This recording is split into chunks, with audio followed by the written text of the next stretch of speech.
Hola, muy buenas a todos, bienvenidos y bienvenidas a RAND, un podcast de la tecnología en el que hablamos sobre el desarrollo de videojuegos.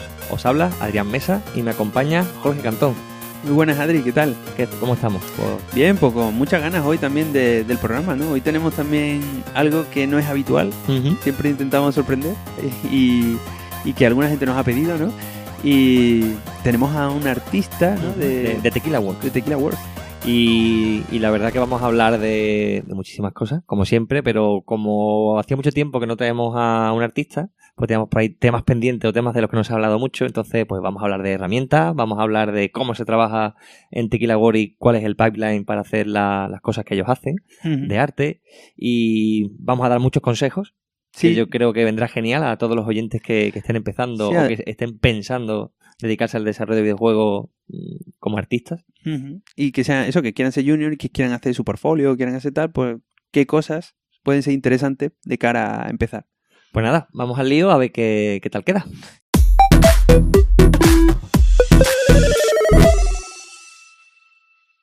Pues muy buenas a todos y a todas. Hoy tenemos con nosotros a Verónica Rubio Diarte, artista de entornos, que actualmente trabaja en Tequila Works y lleva allí, podemos decir que 5 añitos, ¿no, Jorge? Pues sí, prácticamente 5 añitos, ¿sí? ¿Qué tal, Verónica? ¿Cómo estamos?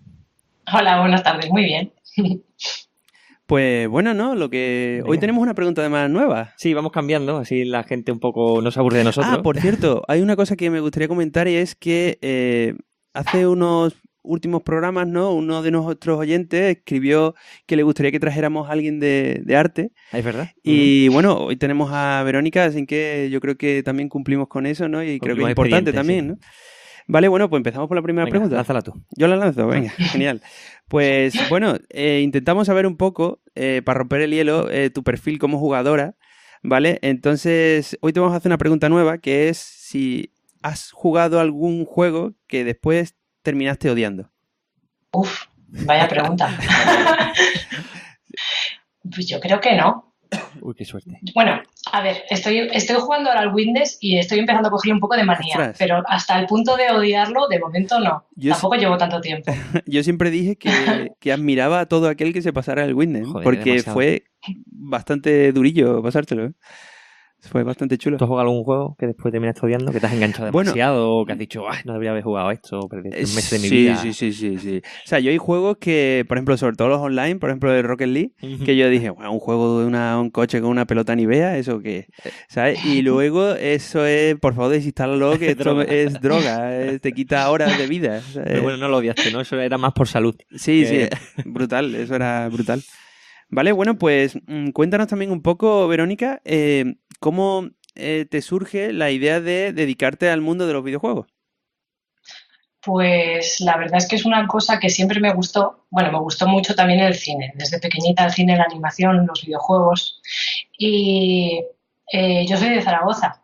Ajá. Y allí no hay nada de industria de videojuegos. Y metí la pata al principio porque empecé a estudiar una carrera que no tenía nada que ver. Y a lo que llevaba es física. Ah, interesante. Sí, a lo que llevaba media carrera y lo único que hacía era hacer dibujillos mientras estaba en clase o mientras estaba estudiando, dije, no, esto no es lo mío, creo que me voy a intentar dedicar a lo que siempre me ha gustado, que es dibujar. Y es entonces cuando tomé la decisión de venirme a Madrid a estudiar. Me ayudó mi familia, por eso me pude venir.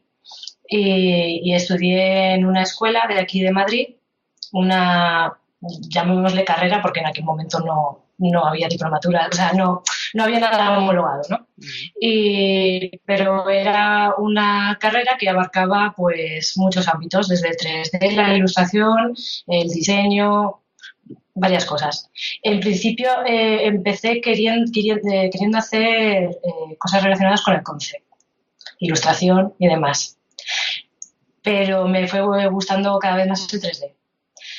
Y bueno, intenté entrar en la industria de videojuegos haciendo concepts y haciendo pues personajes y demás, pero no había forma. Así que sabiendo que era más complicado y que tampoco tenía un nivel muy bueno, hice un curso de modelado de personajes, que es lo que más me gusta. No tiene nada que ver con entornos. Y allí uno de los profesores que tenía estaba trabajando en Tequila. Ajá. Entonces, en el momento en el que necesitaron gente, me envió una prueba y entré allí. Qué bien, ¿no? Y Genial. eso es a grandes rasgos un poco cómo llegué a poder trabajar aquí.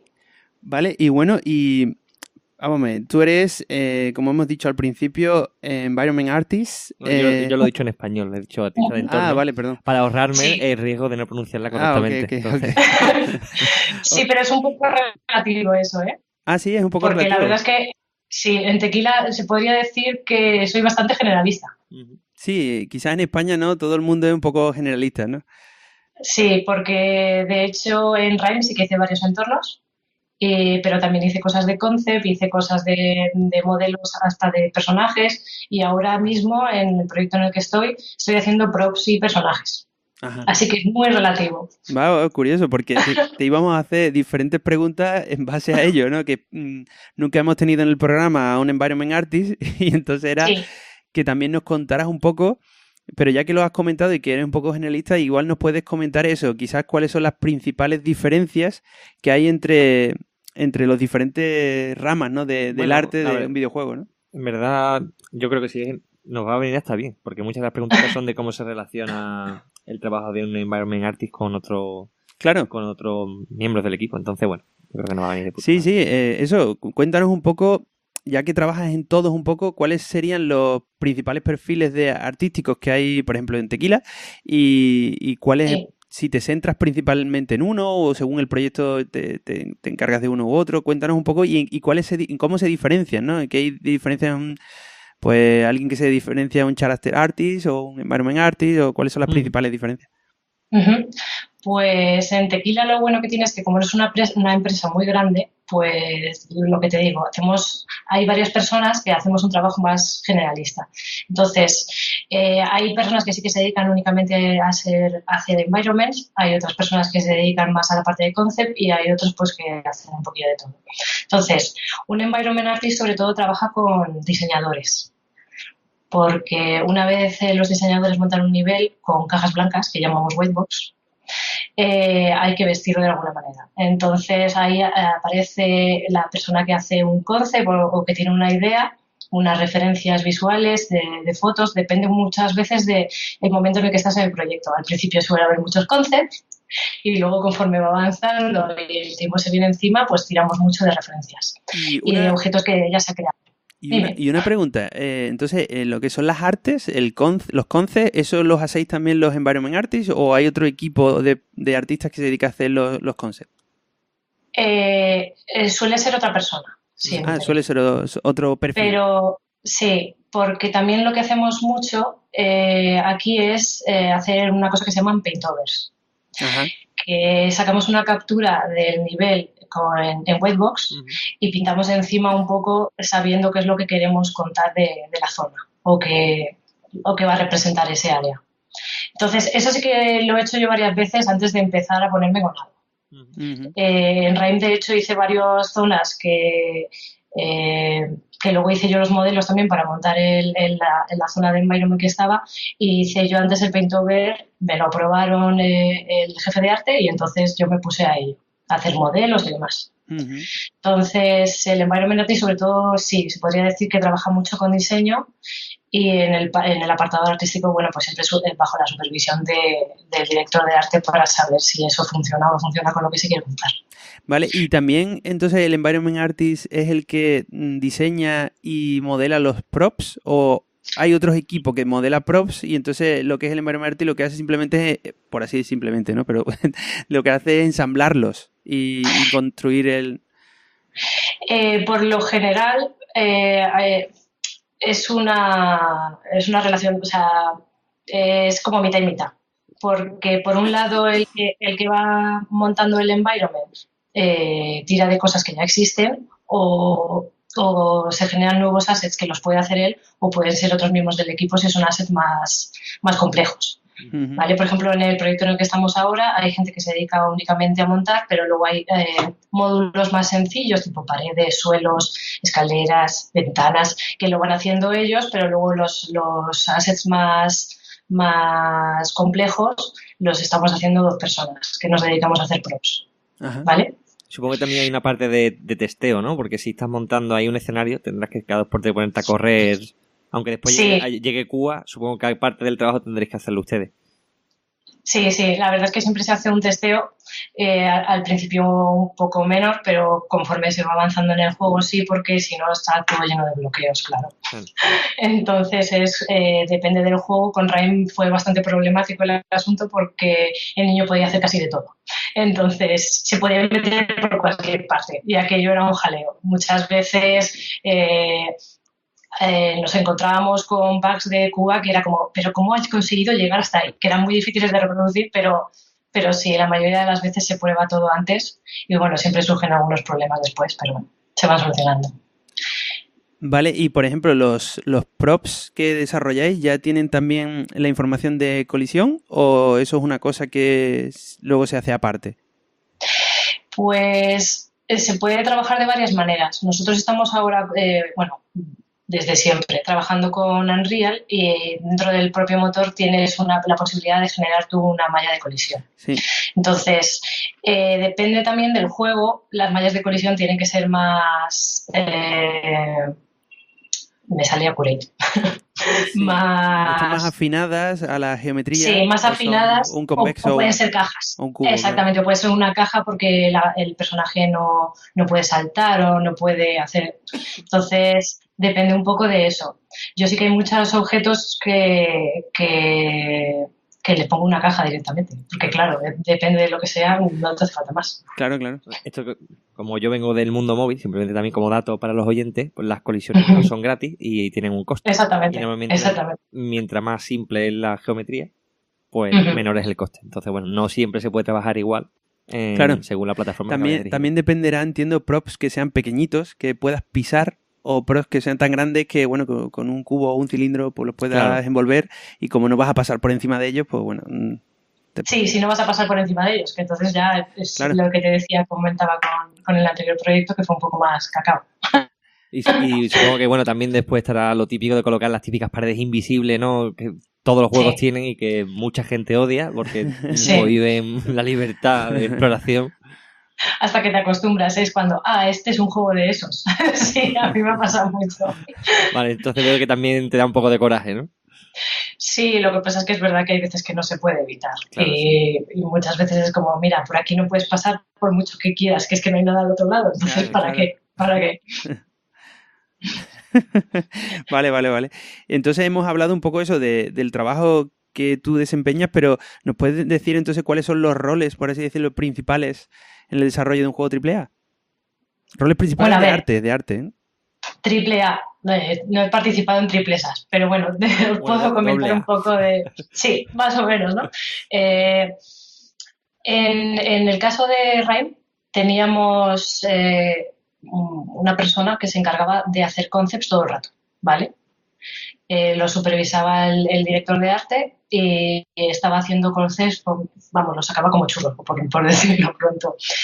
Y luego estábamos el resto, que sobre todo cuando hacían falta de hacer objetos de gameplay, por ejemplo, los concepts los hacíamos nosotros.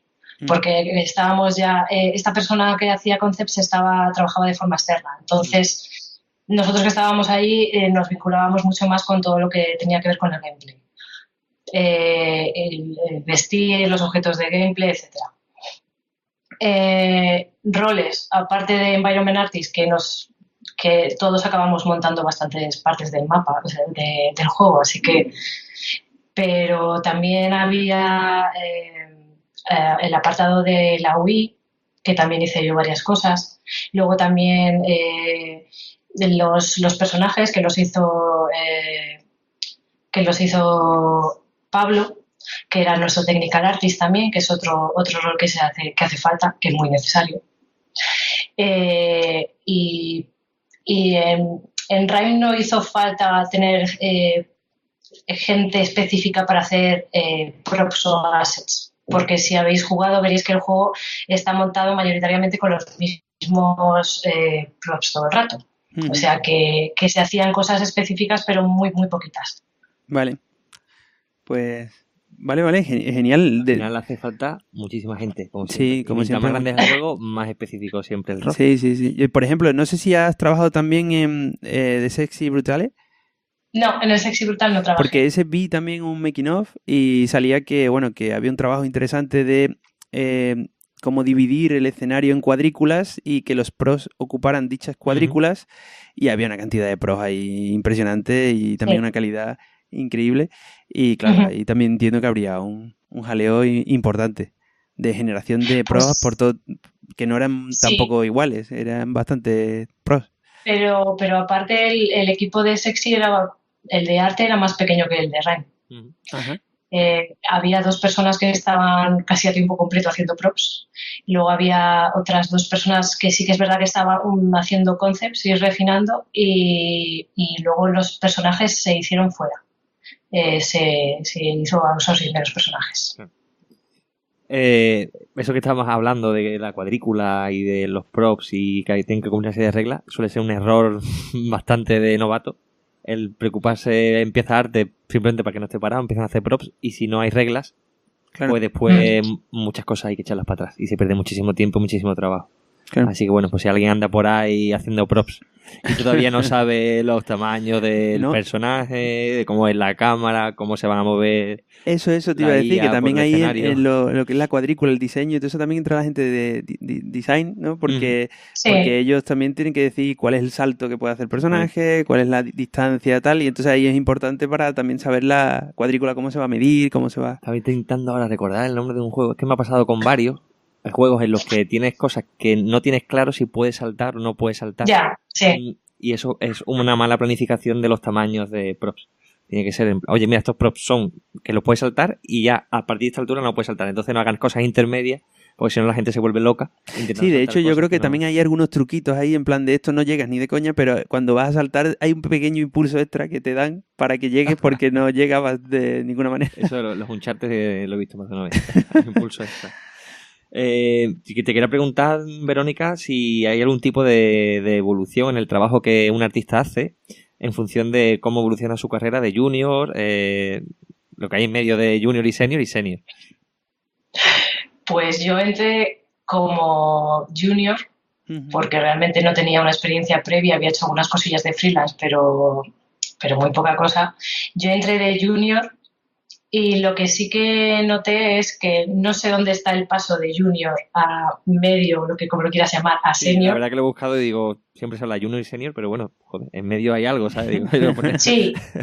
A ver, yo me consideraría que estoy en ese medio, porque ya no veo que sea una persona junior. Lo que noto que con el tiempo se gana muchísima rapidez y a la hora de entender las cosas y a la hora de analizarlas y a la hora de poder ayudar a los demás en la labor que desempeñas, con el tiempo todo eso gana. Entonces, para mí esa es la evolución.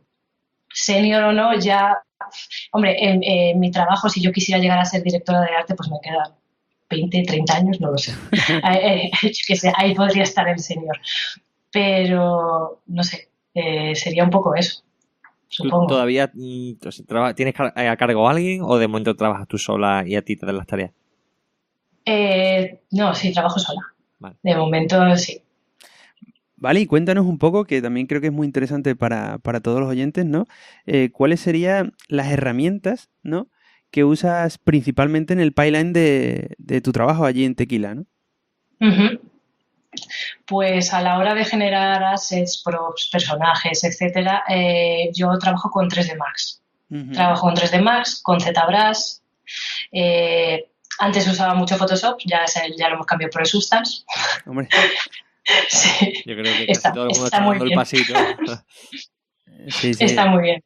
Claro. Y bueno, Unreal, el motor de Unreal, que es con el que trabajamos y con el que montamos todo. Siempre, creo que todos los juegos de Tequila no son con Unreal, ¿no? Porque creo que el Wonder Worlds, este que hiciste para móviles, ese era en Unity, ¿no?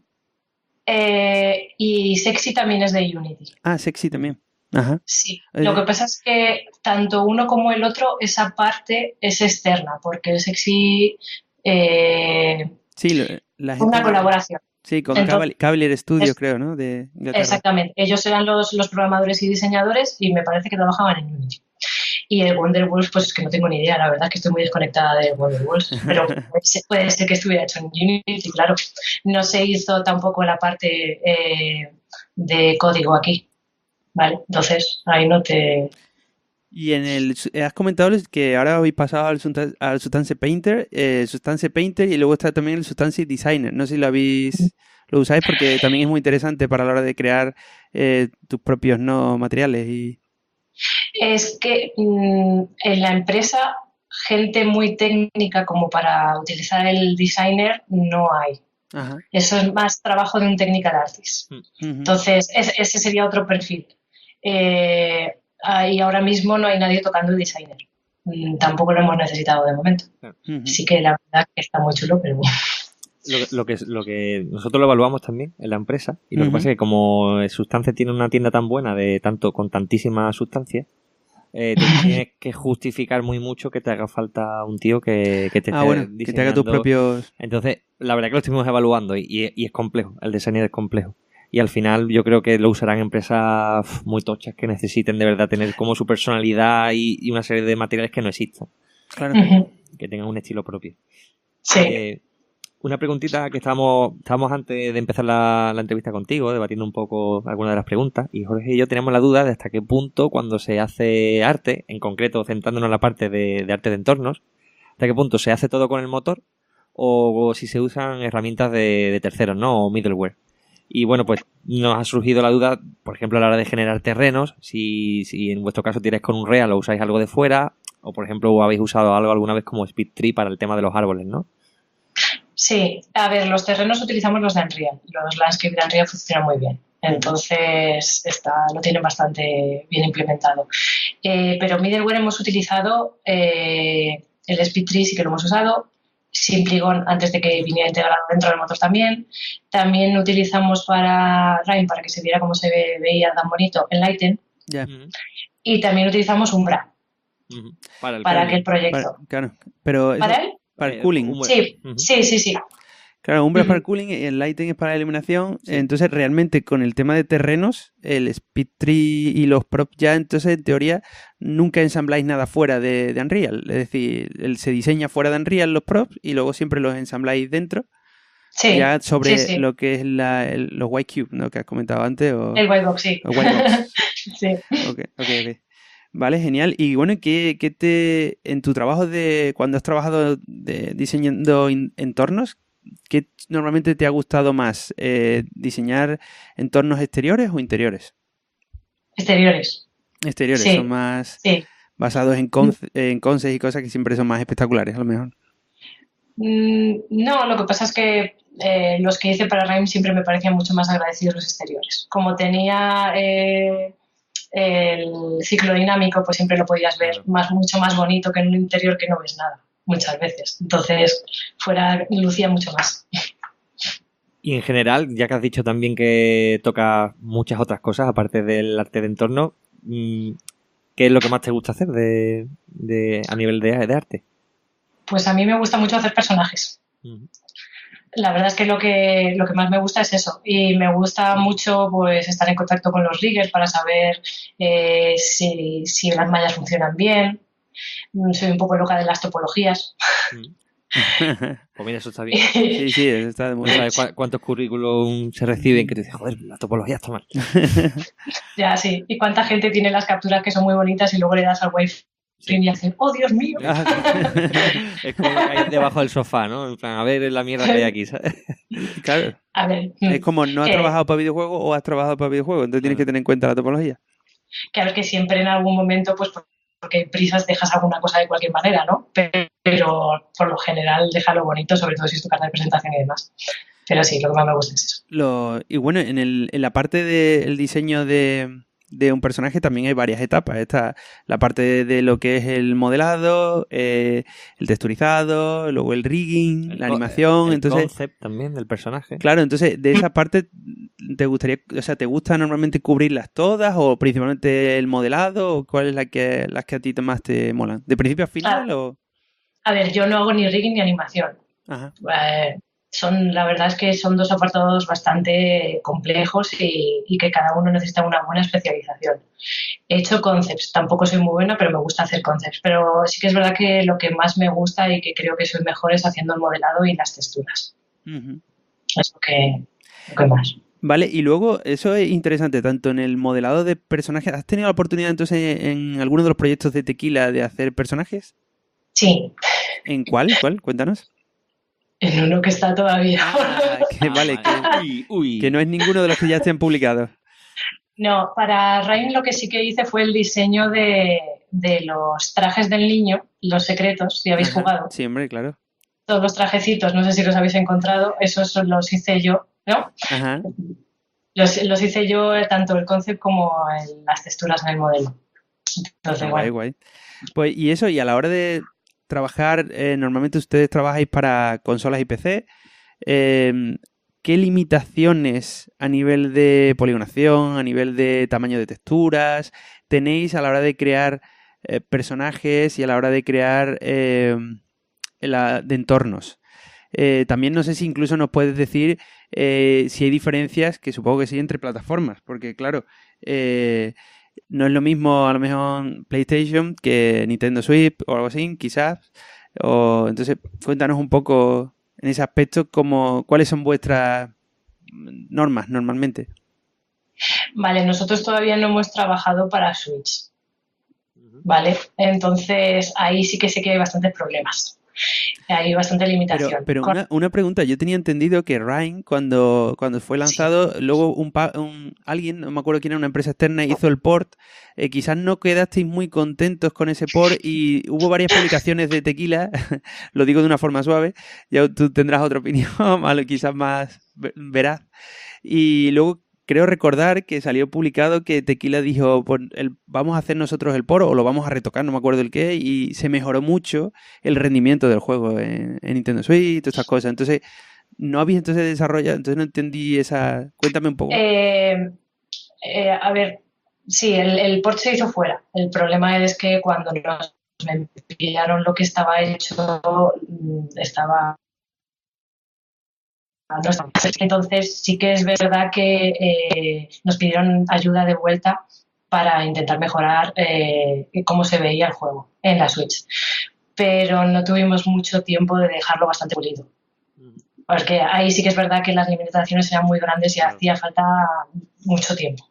Entonces hicimos lo que pudimos dentro del tiempo que nos dieron, que fue poco. Que yo creo que ahí sobre todo la putada más grande es no saberlo de antemano. Porque si tú cuando estás haciendo el proyecto sabes que después va a tener que rular en plataforma y que hay una diferencia grande, pues muchas veces, pues invirtiendo un poco más de tiempo al principio, puedes optimizar todos los assets y todo para que después sea menos doloroso que entre en un hardware mucho más limitado. Claro, sobre todo en memoria, supongo, de texturas y memoria de... Sí, memoria de texturas, sí. Y claro, cantidad de objetos que se ven a la vez, etcétera. Había bastante... Y Verónica, supongo que, claro... Pero todavía no nos ha respondido realmente. ¿Cuáles son las limitaciones? Sí, eso es lo que iba yo. Iba un poco a rescatar la... A ver si no la vamos o sea, que dejando aparte el salseo, volviendo ahora a la pregunta, iba a rescatar eso. Pues para trabajar en PC y Play, la verdad es que son bastante pocas. Bueno, que se puede trabajar bastante bien sin tener que estar contabilizando cada triángulo y cada tamaño de textura. Siempre lo que hacemos es forzar lo más que podamos en las texturas, de no utilizar cosas kilométricas, pero sin pasar... Es que no tenemos un estándar de decir, vale, aquí estos assets de este tamaño como mucho van a tener 1000 polígonos, no vamos por ahí. Porque luego además con los LODs, la oclusión y demás, todo eso funciona bastante bien para consolas y para PC. Ya te digo que con la Switch vimos que había un montón de problemas, pero ya no supimos, o sea, en el tiempo que tuvimos no lo pudimos arreglar. Si para futuros proyectos hacemos algo en Switch, ya os diré, pues la estamos pasando. Aquí voy a contar una mini anécdota. Justo antes de meterme yo a estudiar la carrera de Ingeniería Informática, me dedicaba a hacer el tema de mapas de Counter-Strike. Ajá. Y sí que teníamos una limitación, no sé si es verdad o no, yo no me acuerdo dónde lo saqué, creo que lo saqué de una página web, pero bueno, sí que recuerdo que hablaba en IRC con los compis que hacemos mapas, y la limitación era que tú te ponías a jugar en el nivel y te ponías con la consola, te activabas un comando y veías la cantidad de polígonos, ¿no?, que estabas en ese momento viendo, y no podía pasar de 700. Era Counter-Strike la 1.6 estamos hablando, claro, que al final te paras a pensar que casi todos eran cubos y como muchos cilindros de 8 caras. Y lo piensas ahora y sí, claro, que sí que ha llovido porque la limitación es súper fuerte.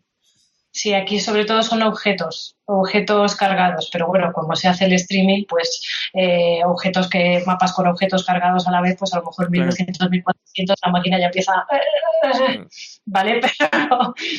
Pero ya por nivel de geometría ya no. Más los que estamos allí más o menos sabemos lo que hace falta o lo que no y no sufrimos mucho. Y en los personajes tampoco, entonces, o sea, en los entornos ni en los personajes tenéis normalmente ninguna limitación. En los personajes es que también depende del juego, depende de todos los personajes que vais a tener en pantalla. Si tienes pocos, si tienes muchos, si tienen físicas, si tienen cloth, si tienen... Entonces también depende, sobre todo se lleva, sí, las texturas, los materiales, se llevan gran parte de el esqueleto, el número de huesos, físicas, eso es lo que más se lleva. Geometría no tanto, otra vez. Transparencias, si tiene pelo y tiene... Las transparencias también, pero... ya la clave es ser más o menos consecuente, si no irse por las ramas y hacer cosas que no tienen sentido. Verónica, entonces, a esto que estás comentando de que realmente, bueno, siempre que los parámetros, siempre que trabajes con sentido común y de manera consecuente no hay limitaciones, supongo que se habría limitaciones a la hora del tiempo, ¿no?, que se dedica, porque no es lo mismo el personaje principal que un NPC que anda por ahí en el escenario. ¿Sí que lo tenéis en cuenta a la hora de desarrollar un personaje, el tiempo que le vais a dedicar, o trabajáis de otra manera? Hombre, sí, los personajes principales se les dedica más tiempo. Pero no sé qué decirte. No lo tenéis como estimado, ¿no? En plan, mira, pues podemos dedicar un mes a los personajes principales, a los secundarios, pues 2 semanas, y a los que son así enemigos, pues que no hay nada así escrito, ¿no? Que sí que es como una regla de intentar adaptaros a eso, ¿no? No. La verdad es que sacamos los personajes más o menos rápido, pero no hay ninguna regla, la verdad. No. Después tenemos aquí una preguntilla, también de estas un poco relacionada con de palos se aprende, ¿no? Y es que si pudieras tú decirle a los oyentes que nos están escuchando ahora y que se quieran meter a ser artistas, ¿no?, de videojuegos, ¿podrías decirnos algunos errores que haya que evitar y que sean comunes en tu línea de trabajo? ¿Comunes dices ahora o que haya cometido a lo largo de...? Bueno, que tú veas que hayas cometido tú, y sobre todo, importante, que tú veas que la gente los comete, ¿no?, habitualmente. Claro, que los nuevos quizás, los juniors, pues son los principales problemas que quizás tienen, ¿no? Pues sobre todo al principio, un error que yo cometo y que creo que comete mucha gente es que quiere demostrar demasiado al principio, que hay que ir poquito a poquito, porque muchas veces intentas hacer las cosas rápido para como que ¿cómo diría? Como para demostrarles a los demás que puedes hacer el mismo trabajo que ellos, y es un error. Al principio hay que ir poco a poco, hay que intentar hacer las cosas bien y hay que coger tablas. Y ese sí que es un error que he tenido yo. Y ya con el tiempo, porque esto es cuestión de años, tú sales de la carrera o sales de los estudios que hagas y piensas que te vas a comer el mundo porque tienes un portfolio con un personaje, un no sé qué, y tú piensas que está muy bonito, pero a lo mejor te has pegado con el personaje 3 meses, con esa mesa te has pegado 2 semanas, y lo que necesitas es practicar mucho más y si encuentras un sitio en el que puedes entrar, que te contratan ya sea de becario o de junior, intentar aprender, intentar al principio tomarte con un poco de calma y escuchar mucho a los demás que trabajan contigo y que tienen mucha experiencia y que te pueden ayudar. Eso sí que me parece pues muy buen consejo. Buen planteamiento. Yo creo que en cualquier ámbito. Sí. Vale, bueno, y antes hemos comentado, ¿no?, que cuando trabajáis normalmente pues hay una primera etapa que está el equipo de designer y luego la gente de arte, más especial en environment y props y todas esas cosas, pues luego tienen que vestir, por así decirlo, dichos escenarios, ¿no? Supongo que entonces hay una relación fuerte con el equipo de designers y entiendo que comenzáis a montar los entornos o escenarios una vez que ellos ya han dado por validado qué sé yo, supongo que uno de los principales interesantes problemas, han dado por validado el diseño del nivel, o durante el desarrollo vuestro de la parte artística puede haber cambios en diseño y eso pues provoca ciertas reuniones hablando alto. A ver, lo ideal sería que diseño coge, termina su trabajo y nosotros pasamos después. Pero eso es un mundo ideal que yo creo que no existe en ningún lado.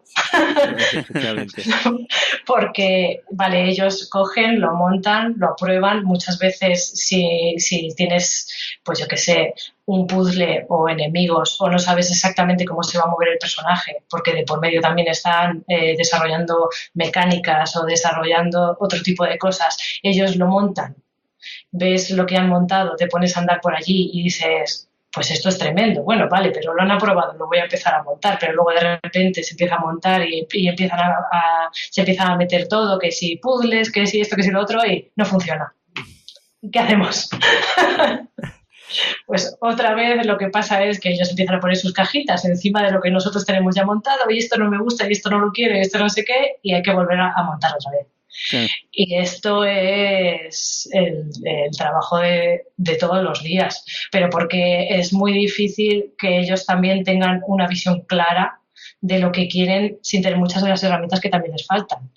O sea que nosotros podemos montar algo que sea muy bonito, pero luego no vale para el juego y al final estás haciendo un juego, no estás haciendo una postal. Claro. Entonces sí que lo ideal sería cada uno va terminando su trabajo, pero como ninguno tenemos todas las herramientas al principio, pues pasan estas cosas constantemente. Claro, porque entiendo que, claro, hay departamentos que empiezan teóricamente antes los proyectos y también terminan antes los proyectos. ¿Qué ocurre? Que el equipo de diseño, claro, detrás del equipo de diseño hay mucho arte, hay mucha programación, hay mucha tal que se tiene que terminar y claro, igual ellos pues siguen evolucionando las ideas que han tenido y claro, luego también será una pena el hecho de decir, mira, esto ya no se puede tocar más y se queda así y ya tenemos que ir con otro proyecto, al menos el equipo de diseño y mientras el equipo de arte pues siga tal, ¿no? Supongo, algo así. Sí, hombre, siempre suele haber una preproducción. Lo que pasa es que hay veces que la preproducción es muy pequeña. Entonces empezamos todos a la vez y ahí todos muy contentos y todos al final nos damos cuenta de que no pasamos todos a la vez por la misma puerta. Y es lo que pasa en esta empresa y yo me imagino que en todas, porque lo que oigo hablar a mis compañeros esto es muy normal. Y lo curioso es que después cuando uno lee por ahí, es como que siempre todos nos alimentamos de la misma fuente y es como, no, es que las cosas hay que hacerlas así.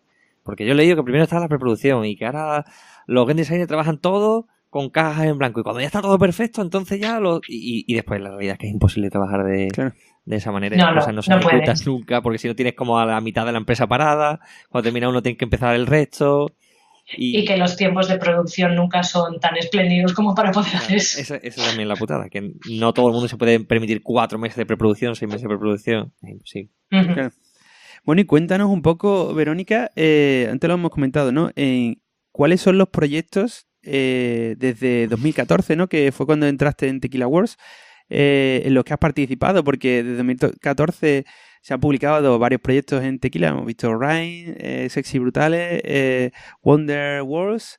Y después en VR también hemos visto The Invisible Hours. Ahora hay el nuevo, ¿no? Que se llama, no sé muy bien cómo se pronuncia, Groundhog Day, ¿no? Ahora sí.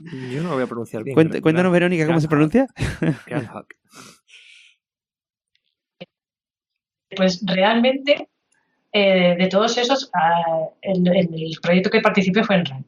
Porque sí que hice algunas cosas para Invisible, pero antes de que se llamara incluso Invisible, con lo cual no aparezco en ninguna parte.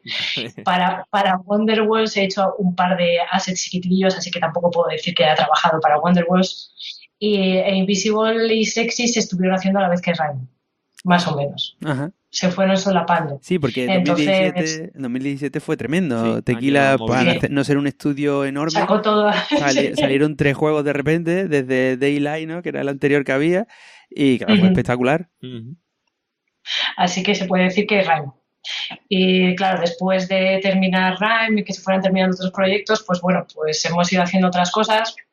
Una de ellas es el Groundhog Day, más o menos, como lo has dicho tú, yo también lo pronuncio mal.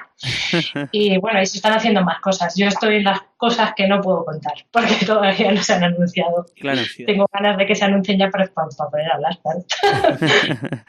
Vale, entonces, además de Groundhog Days, hay varios proyectos, entiendo, que Tequila tiene ahí, de los que todavía no habla, y tú nos comentas que ya tienes ganas de que se empiece a hablar, entiendo que puedan estar cerca de su finalización o cerca de su publicación o así, entonces pues, ¿no? Ya tienen un aspecto más... Porque Rain terminó en Sí, 2017. yo creo que un poco te Sí. contestas tú, porque si estás hablando tú de que 2017 fue un año de publicar muchas cosas, Claro, Ujú. lleváis 2 años al claro, menos, 2019 se tiene que empezar a ver algo seguro. seguro que se ven cosas. No suelta nada, ¿eh? No dice, bueno, ya veo. Ni No, hombre, siquiera. claro, es normal. Ay. También es curioso que Tequila ahora parece que se había centrado mucho en el VR, ¿no? Porque justo del boom de 2017 con 3 juegos, lanza The Invisible Hour, que también es una cosa un experimento que a mí me pareció muy, muy curioso también. Lo jugué y me pareció muy chulo. Y el nuevo, que es como el día de la marmota, ¿no? Que es lo que Sí. se ha comentado. También parece que era VR, si no recuerdo mal. Sí, Entonces, sí. parece que se está centrando mucho, ¿no? ¿Por qué crees que se centra mucho en el VR o os estáis centrando mucho ahora en ese tipo de plataformas? Pues sinceramente no lo sé. Yo creo que hay Raúl, que es el CEO de Tequila, vio una oportunidad de hacer una cosa distinta y después de Invisible yo creo que le quedaron más ganas de hacer otro juego de realidad virtual. Ujú. No sé si se harán más en el futuro. La verdad que no sé, ¿tú tienes alguna cifra de ventas de Invisible Hours? ¿Alguna vez lo has mirado por curiosidad? No lo sé, pero sí es cierto que yo diría que Invisible Hour es un producto de nicho y porque no es un juego en sí, ¿no? Es como una obra de teatro o algo así que tú ves. De hecho, no te la puedes pasar, por así decirlo. Simplemente la ves los detalles, puedes descubrir cosas quizás, pero ves los detalles. Es muy interesante, muy divertido. Te pasas todo el tiempo que tú quieras porque aquello es interesante vigilarlo. Y después, como también tiene la parte sesgada de que no es para todo, bueno, después lo lanzaron en PC, pero cuando estaba solo en VR, pues No, en claro, PlayStation VR, ¿no? pues claro, era una limitación porque no todo el mundo tiene el device, ¿no? Entonces, también suele estar la ventaja de que cuando tienes una tecnología nueva, la gente suele estar muy sedienta de productos, sobre todo cuando los productos son buenos y no son tan sensibles a que sea de un género o de otro. Quizá el VR, eso, el problema que tiene es que es caro. Sí, ahora mismo sí. Y eso hace que no todo el mundo tenga acceso a él, ¿no? Y sobre todo el miedo de tenerlo en el cajón. Y que todavía está muy limitado, yo diría. Porque eso de que no te que marea mucho todavía. Sí. Y hay muchas cosas que no se pueden hacer. Entonces... Ahí, por ejemplo, entonces, no sé si has trabajado en el nuevo, en el nuevo no has trabajado, en el que podemos hablar, digo, el de la hora de la marmota, por así, el día de la marmota. En el nuevo he trabajado, pero nada o sea, no tiene nada que ver con lo que hago. Vale. Sí, de modelo de capturas. Ajá. Para los personajes femeninos y tal, he hecho alguna cosilla. Ah, sí. Qué guay. Qué guay. Sí. Sí, la verdad es que es divertido. Lo de ponerte el traje. Ah, pero y entonces en Tequila tenéis traje, porque recuerdo una charla de José Raúl, que también estuvo aquí en el programa, en la que comentaba el desarrollo de Invisible Hours y la parte de motion capture se había externalizado. Sí. Sí, entonces... no, pero es para este. Para este sí que tenemos aquí el traje. Tenemos un traje, vamos. Pero para otro proyecto no se hizo nada aquí de motion capture. Ajá. Supongo que es uno de estos trajes que funciona de manera sin tener que poner cámara. Puede ser, que nosotros lo estuvimos mirando. Sí. Va con sensores, sí. Es que reduce a un mogollón los costes. Nosotros estuvimos viendo también la posibilidad, la idea de usar, que era muy económico también, la de usar Kinect, que salieron diferentes aplicaciones que con simplemente sensores Kinect eran capaces de darte bastante interesante una animación también de esqueleto, que era bastante guay y era súper económico. Hombre, funciona guay, lo que pasa es que luego sí que es verdad que necesitas que los animadores hagan un buen pase de limpieza y metan más cosillas, claro.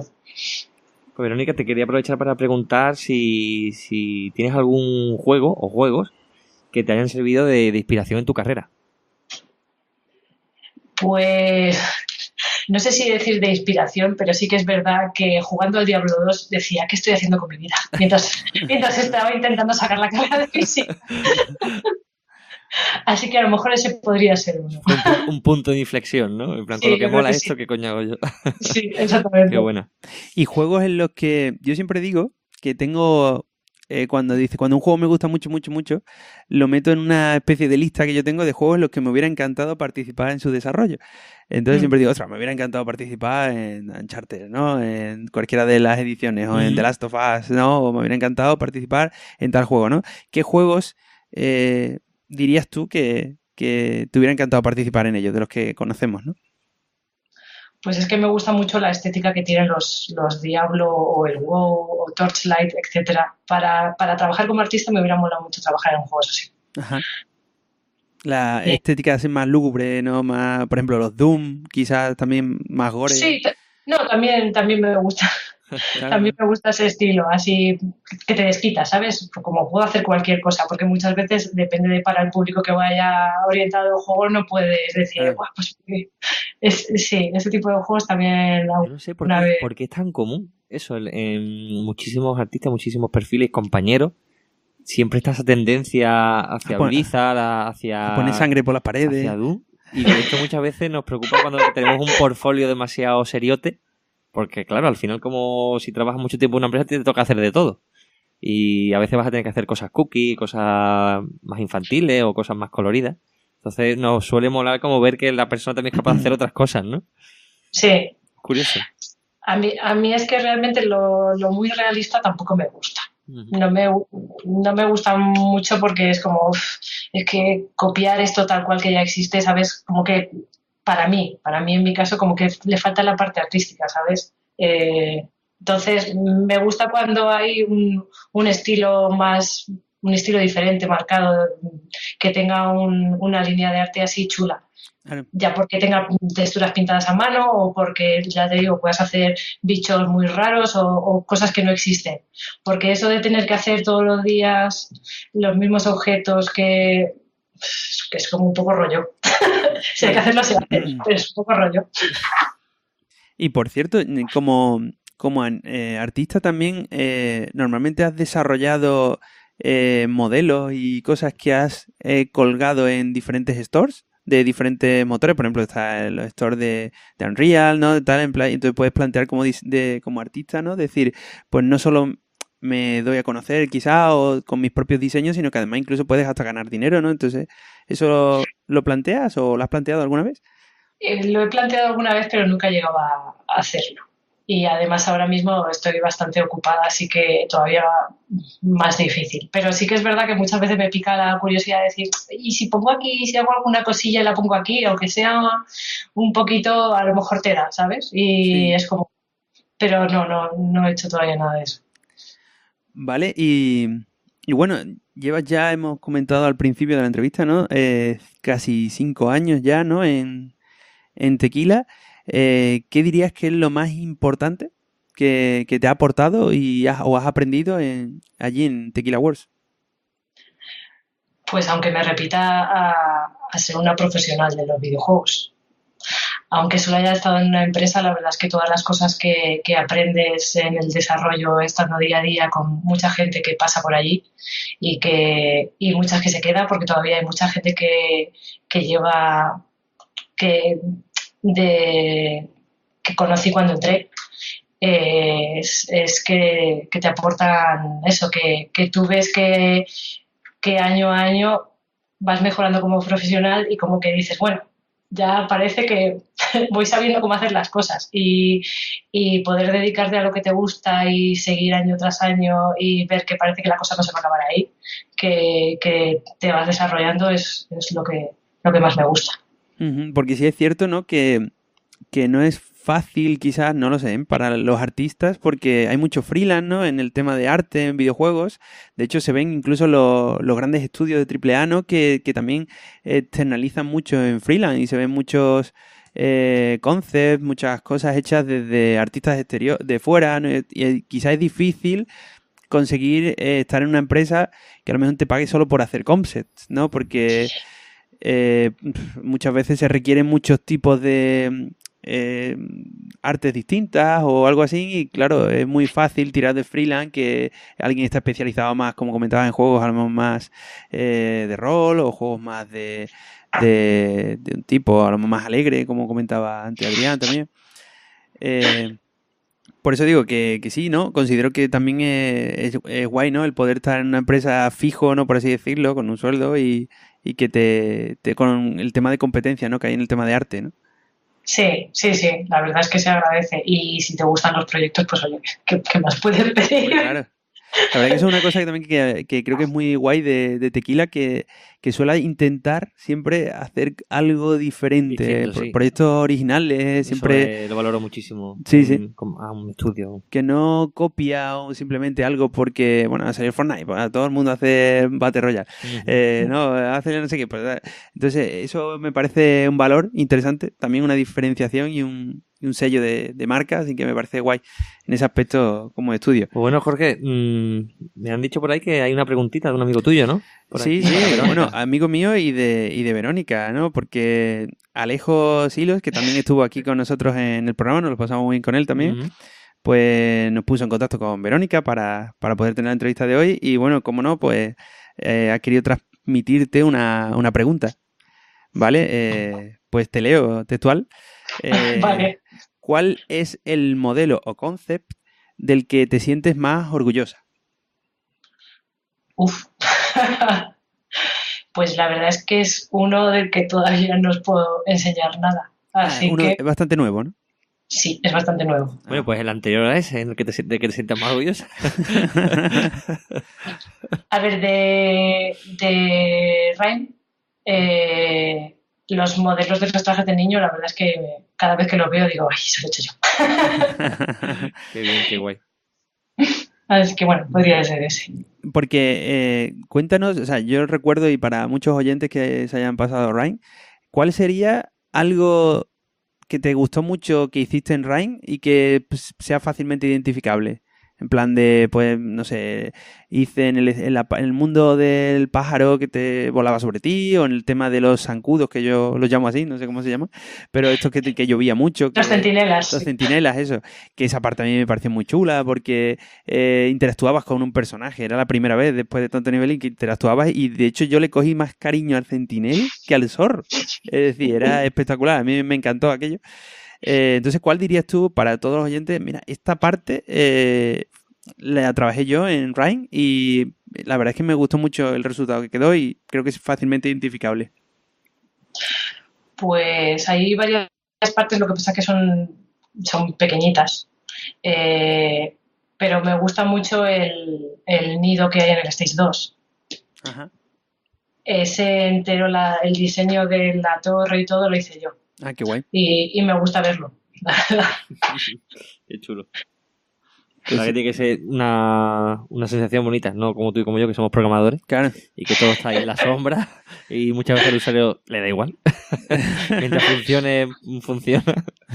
Ver algo ahí que has hecho y que tiene como volumen y vida y que la gente lo ve. Igual se parece un poco también cuando trabajas un pelín en shaders. Ah, pues sí. Que eso sí mola mucho cuando eso lo hago, dices tú, voy a intentar hacer aquí un efecto que quede más guay, que algo nuevo. Eso también mola.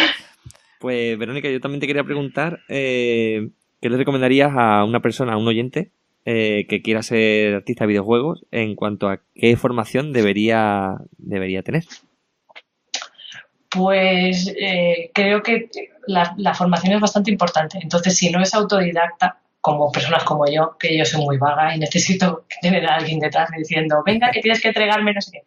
Si no es autodidacta, que busque un curso que se pueda pagar, pero que que mire antes siempre las referencias, mire los profesores, mire los temarios, que no sean temarios imposibles, que te venden todas las escuelas, hay muchas escuelas que te venden temarios imposibles, que sean profesores, si pueden trabajar en el sector, mejor, porque la verdad es que lo que aprendes de ellos no lo aprendes de otras personas que no han tenido la oportunidad, que no saben lo que es desarrollar el juego. Y que le dediquen mucho tiempo y muchas ganas. Pero eso como todo. ¿Y conoces, por ejemplo, ahora entiendo que vives en Madrid?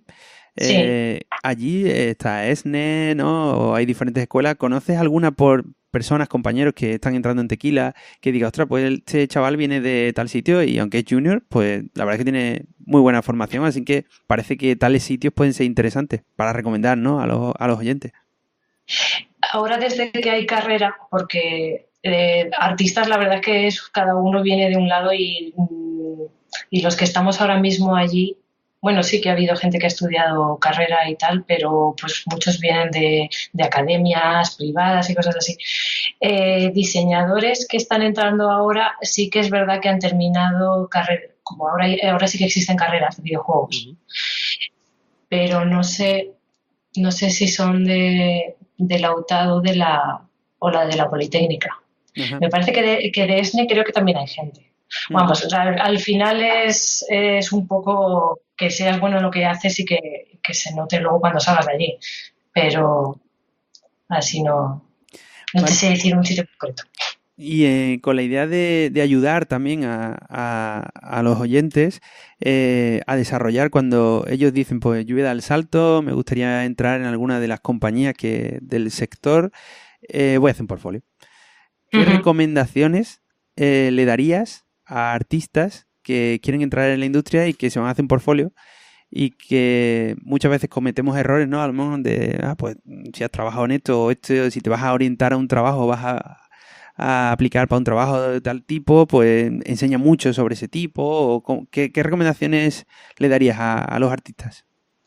A los artistas que no abarquen demasiado, que si son buenos en un campo que vayan a por ese, que no hagan 50, que si lo que quieren es hacer concept, que hagan concept.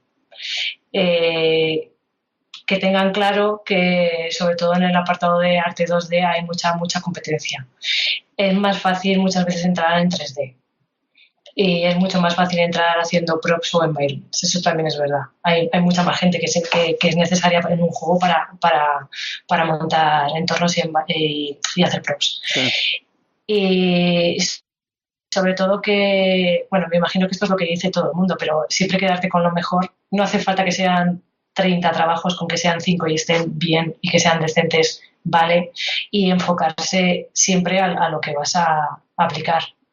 Porque yo también he cometido el mismo error de, bueno, tengo un trabajo de cada uno muy bonito, para mí muchas veces cuando empecé, pero si te están pidiendo, si estás necesitando una persona de entornos, entregales 2 entornos. Y también puedes decir, mira, y también sé hacer esto, pero enfócate a lo que te están pidiendo.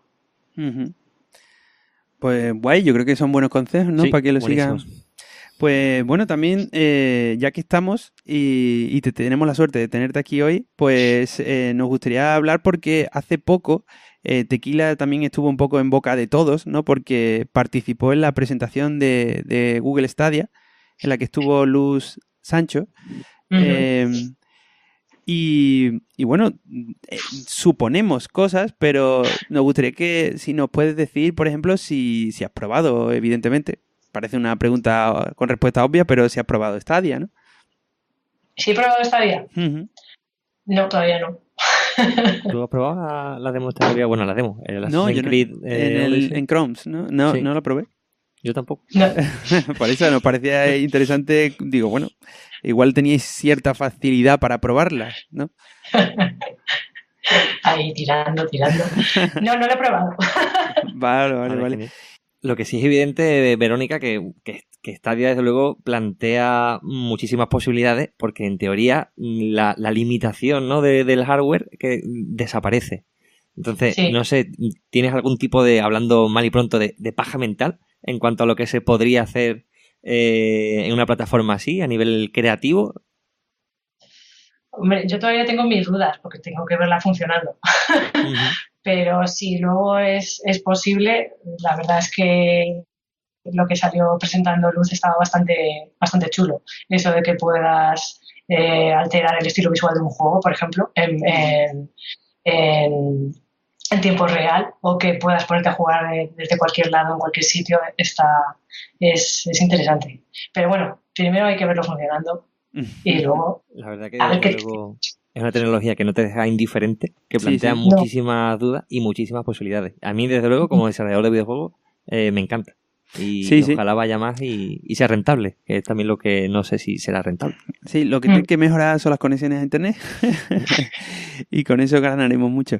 Y bueno, también, ya que estamos hablando de una plataforma por streaming de videojuegos tipo Netflix, ¿no? Que es un poco la idea de Stadia, y de otras plataformas, ¿no? También está PlayStation Now, Microsoft también lanzó la suya. ¿Crees que el futuro del mundo de los videojuegos entonces va por ahí, o crees que todavía no ha llegado ese momento, ¿no? Porque también últimamente hemos escuchado los rumores, ¿no? Del nuevo hardware de PlayStation 5 y, bueno, todo el mundo apunta que todo es una consola física. Entonces, bueno, ahí está como ese dos bandos, ¿no? El tema de streaming o el tema físico. ¿Cuál crees tú que es el futuro? A ver, futuro a corto o medio plazo yo creo que todavía va a ser físico, pero a largo plazo me da la sensación de que al final todo va a acabar yendo va a estar en la nube, eso sí. Pero todavía a corto o medio plazo a mí me cuesta, a mí me gusta todavía tener mi mando, tener mi ordenador o mi consola y estar ahí, ¿sabes?, la más de gusto, pero no lo sé, habrá que verlo. No sé... No sé qué decir, Pablo.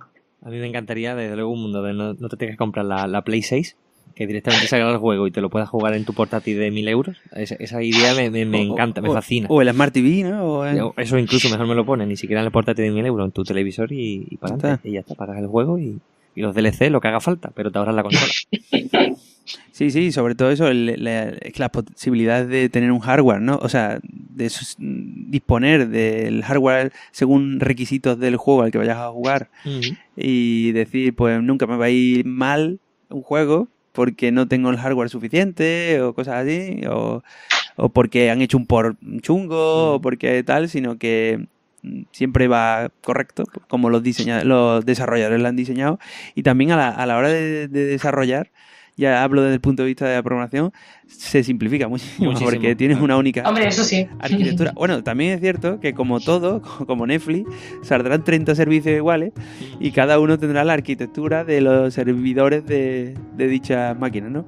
Que si AMD, Nvidia, tal, pero yo creo que es bastante interesante, ¿no? El hecho de tener una plataforma que en cualquier sitio y incluso en una portátil, ¿no? Que ahora, por ejemplo, Nintendo Switch está dando muy fuerte. Con una portátil puedas jugar a cualquier juego, da igual el tipo de juego, la cantidad de polígonos que pueda tener el juego, tal, que no va a depender de lo que tienes en la mano. Pues a ver qué tal, a ver qué nos depara los siguientes 5 añitos, 6 añitos. Pues bueno, Jorge, yo de la listita que tenemos aquí de preguntas, la verdad que creo que no se nos queda nada. ¿Tienes alguna preguntita más en el tintero? Sí, no, yo la verdad es que he estado muy, muy a gusto con Verónica, la verdad es que nos ha contado muchísimas cosas, creo que hemos aprendido muchas cosas e incluso hemos dado consejos, ¿no? a todos aquellos artistas juniors, ¿no? Que quieran entrar, así que... La verdad que también se nota que hemos tenido pocos artistas por el programa, porque hemos preguntado muchísimas cosas, además muchas cosas muchas veces muy generales, lo cual se nota que nos hacía falta un poco, pues, hablar de arte en videojuegos. Oye, ¿me dejas que me despida de los invitados y que diga las redes sociales donde pueden encontrarnos? Claro, dale caña. Pues nada, como si ya hoy es el programa, pues como siempre decimos, nos podéis contactar con nosotros para darnos cualquier opinión, si os ha gustado, si no os ha gustado, oye, me gustaría que trajeras a esta persona, si tenéis algún amigo que haga videojuegos y queréis putearlo, pues siempre nos podéis decir, oye, ¿queréis que le hagáis una entrevista a esta persona? Siempre nos podéis contactar en hola@tecnologería.com. También nos podéis encontrar todos los episodios en http://tecnologería.com y siempre nos podéis encontrar en Facebook y en Twitter como La Tecnologería. También podéis escucharnos en iTunes, eBooks y YouTube. Sí, una larga lista ya. Sí, cada vez la verdad que se hace más larga. Vale, bueno, pues Verónica, en principio agradecerte mucho, ¿no? Que aceptar la invitación, que te vinieras al programa a dar un poco de luz también a lo que es el apartado de arte. Nos gusta un poco traer a gente de diferentes roles para eso, ¿no? Para que aprendamos un poco de todos los tipos de roles y que se escuche un poco a todas las voces y todo el mundo. Y no sé si quieres decir algo para terminar.